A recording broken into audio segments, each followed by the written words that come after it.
Hello, welcome to Courtship and Marriage. I'm Wonola, and I'm so glad to be back here to share with you all things relationship and marriage. If you haven't followed this show, please do so right now because I can assure you that you would always get a steady supply of inspiration, enlightenment, encouragement, everything you need to help you build a godly, beautiful, successful marriage, which is what you desire and frankly what you deserve.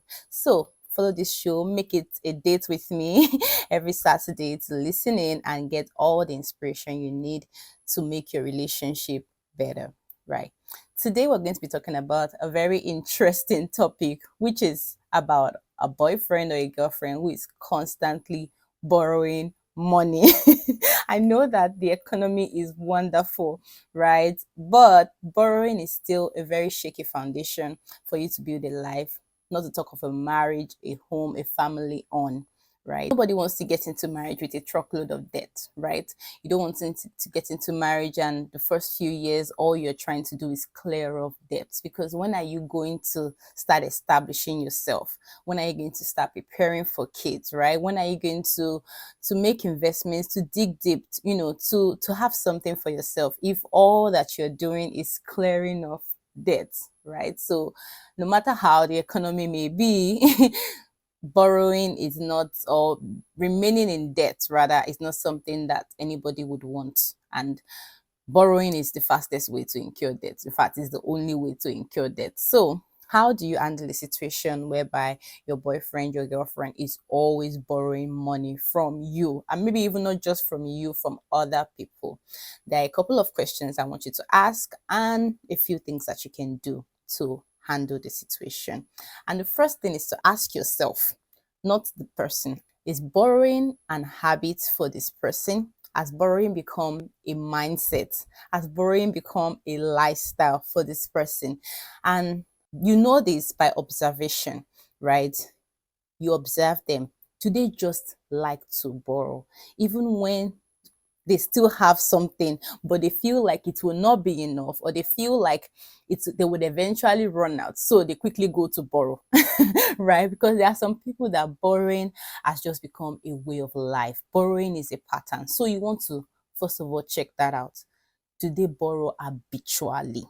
Are they addicted to borrowing? Do they have that mindset that what they have is not enough, can never be enough? Somebody else has more, so that person must give to them, right? So if it's an habit, if it's a mindset, there is very little that you can do to change that. And it will definitely affect you in the future if you choose to get married to such a person. Scripture says in Proverbs 22, verse 7, the rich rules over the poor, and the borrower is servant to the lender.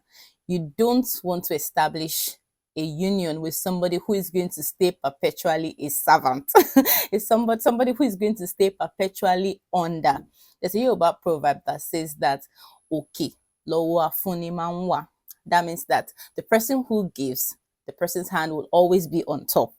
If you're giving, your hand will be on top. If you're always receiving, your hand will always be under. So somebody who is perpetually borrowing is going to remain under, and you don't want to tie yourself in marriage to that person.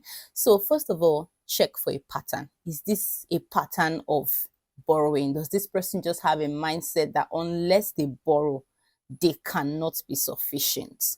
If it is an habit, if it is a mindset, I think it's something that you should bring forward to them. I'm not saying instantly cut off the relationship, but first of all, bring it to them that this is what I've noticed about you. I noticed that you like to borrow. I noticed that you can't do without borrowing. So I've observed you for this couple of months, and I've realized that no matter what you have, you still have to borrow, and I'm not okay with it. So are you willing to get help to get out of these habits, or what's the plan? So your next steps will depend on what they eventually say. If you see that they are willing to get help, if they admit it, first of all, and they are willing to get help, then you can begin to seek counseling, to get them out of that habit. You can seek counseling for them, right? But if they don't even admit it, if they justify it, make excuses, give reasons, profile all sort of ideas behind their borrowing habit, then you might want to take a step back and ask yourself, is this relationship worth it? Do I want to spend the rest of my life like this? Do I want to keep being indebted to several people, not being able to show my face anyway? So you have to weigh the pros and the cons. Like, what pros does this person have for me to decide that this is a con I want to live with for the rest of my life, and a con that I want to subject her children to, right? So it's definitely something that should get you thinking, right? That should get you thinking and put a pause on getting married until you figure out what your next steps will be. Now, if you see that borrowing is not an habit for this person, they just are really having a hard time and they have to borrow to survive. I think another question to ask is, how much do they earn? How much is their income really, whether they are earning it from a job or they are self-employed, have a small business, right? What is their income? Now, if they don't even have any income at all, of course, they are borrowing to survive, right? So that's the first thing. Do they have an income, and how much is that income? And then what kind of lifestyle are they trying to sustain from that income? Because some people have a good income, but their lifestyle is way above their income. Their income is trying to catch up with their lifestyle. And that's not who you want to be married to, because when you get married, lifestyle sort of increases again, right, as a result of marriage. So therefore, borrowing would increase, right? So that's another thing to consider. What is their income and what is their lifestyle, right? So if they are earning a good income and their lifestyle is too high, of course, they can seek financial advice on how to ensure that their lifestyle matches up with their income, or how they can increase their income to get to the kind of lifestyle that they desire. However, if their income is very small, that even cannot sustain even the most ordinary of lifestyle, cannot sustain the basic necessities, then you want to help sit down with them and discuss other ways by which they can earn more. If they have a job, do they want to take up a side gig?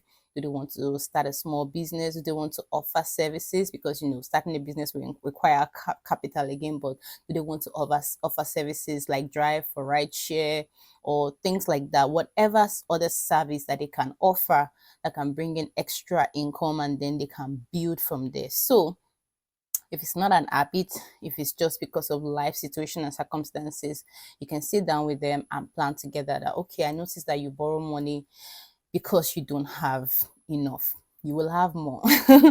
So what can we do right now to see that you have enough so that you wouldn't have to borrow? And these are serious conversations that you should have in courtship, so that you will not need to have them in marriage when your responsibilities increase. And you may have to have them in marriage again, because life is just dynamic like that, right? So, but it's definitely good to start practicing having those conversations about money in courtship, right?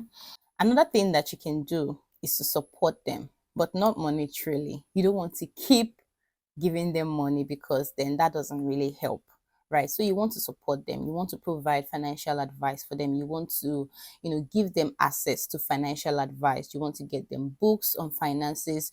You want to take them to seminars on finances. You want to do topical study on finances from the scriptures together, to find out scriptural principles to build a financial life, on scriptural principles for financial success. And this is definitely something that you can do together in courtship that will make a huge difference for you from your marriage. Because one thing the scripture does is to align your values with God's will, right? So in the scripture, you will find a lot of money values that would help you build a successful financial life, right? So you can definitely do topical study together on finances as a couple, to see that, okay, we're not going to borrow, so how are we going to survive, right? What are the values that we need to have, to have more than enough, to be sufficient? What template can we lay? Where you want to get your partner to eventually is from being a borrower to being a giver, because that is the foundation for financial success in this kingdom. You have to be a giver, because it's seed time and harvest. If you are not sowing, there's not going to be any harvest.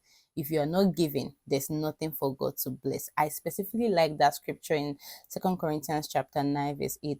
9 verse 8 to like 11 or 12 that says that, God gives seed to the sower and bread to the eater, and he blesses your seed sown. So he blesses the seed you sow. He's not blessing the things that you receive from others. He is blessing the things that you give to others so that you have sufficiency to keep giving, sufficiency to keep abounding. So where you want to get your partner to is from being a borrower to being a giver. If you are able to achieve this, I think that you've done them a huge one. You've done them and yourself a solid, right? And you can definitely build a good marriage on that kind of lifestyle, a giving lifestyle. So I hope this has helped. If your partner is always borrowing, you want to have a detailed conversation about finances, you want to see whether it's an habit, a mindset that they are used to, or whether they are genuinely in need. You want to see how much they are earning, how you can augment that income, how you can bring down lifestyle, where necessary, so that you can save and invest for the future. You want to have these conversations, right? You don't want to sweep them under the rug, because marriage is going to increase your responsibilities, and that's not when you should start running elter skelter, looking for who to borrow you for delivery, borrow you for child, borrow you for school fees. That's not where you want to be, right? So I hope this helps you. If you have any question about this type of issues in relationships, or you have any questions in general, feel free to ask me. I would definitely love to hear your perspective, right, and answer your questions, so that I know that I'm helping you, I'm helping everyone, I'm helping myself to build a successful relationship, and so that we can have that back and forth and build a strong community of godly relationships and marriages together. Have a wonderful, wonderful day. God bless you.